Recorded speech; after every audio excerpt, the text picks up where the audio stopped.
দেশের বিভিন্ন শহরে বাটা কেএফসি সহ বিভিন্ন প্রতিষ্ঠানে হামলা ও ভাঙচুরের ঘটনায় নতুন করে ২৭ জনকে গ্রেফতার করা হয়েছে।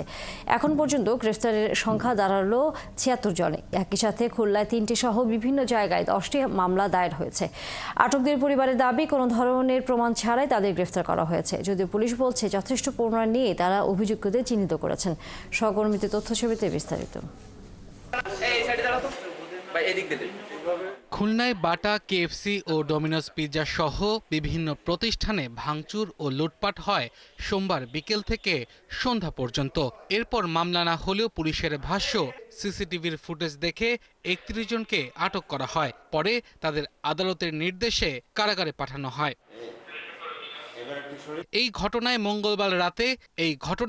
মঙ্গলবার রাতে নগরের সোনাডাঙ্গা থানায় বাটা, ডমিনোস ও কেএফসির পক্ষ থেকে পৃথক ৩টি মামলা হয়েছে, যেখানে কারোর নাম উল্লেখ না করলেও অজ্ঞাত প্রায় ২৯০০ ব্যক্তিকে আসামি করা হয়েছে। লুট করা মালামাল সহ আটক হয়েছে অর্ধশত। যদিও স্বজনদের দাবি, পুলিশ কোনো তথ্য ছাড়াই গ্রেপ্তার করছে।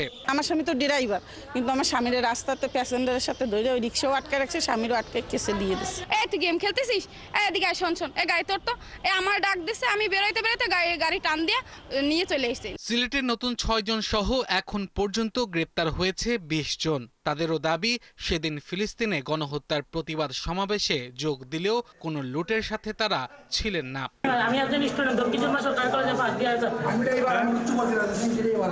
তবে পুলিশ বলছে তারা কাউকেই শুধু সন্দেহ করে গ্রেপ্তার করছেন না। আমাদের যে সকল ফুটেজগুলো আমরা খুঁটিয়ে আরো দেখছি যে তাদেরকে আইডেন্টিফাই করে আরো আসামি আমরা অতি শীঘ্রই গ্রেপ্তার করতে পারবো। ক্ষতিগ্রস্ত প্রতিষ্ঠানের প্রতিনিধিদের দাবি, একটি মহল দেশকে অস্থিতিশীল করতে ষড়যন্ত্র করছে, যার পরিপ্রেক্ষিতে এই হামলা ও লুটপাট। আমাদের বিল্ডিং প্রথমে আক্রমণ হয়েছে, কিছু উত্তেজিত জনতায় ঢিল ছুড়ে তারপর চলে যায়, কিন্তু পরবর্তীতে যখন তৃতীয়বার এসে এটাকে ইয়ে করা, তাইলে সেটা আমি মনে করছি যে একটা সাবোটাজ এবং দেশকে অস্থিতিশীল পরিস্থিতিতে নেওয়ার জন্য একটা মহল চক্র এটা কাজ করে। কুমিল্লার কেএফসি রেস্টুরেন্টে ভাঙচুরের ঘটনায় সাফায়েত, জিহাদ ও আবু বক্কর নামে ৩ জন গ্রেপ্তার হয়েছে।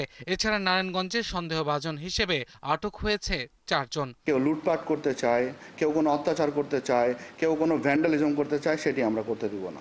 এছাড়া বিভিন্ন ব্যবসা প্রতিষ্ঠানে হামলা ও ভাঙচুরের ঘটনায় চট্টগ্রামে ৫ জন, গাজীপুরে ৪ জন এবং কক্সবাজারে ৪ জন গ্রেপ্তার হয়েছে।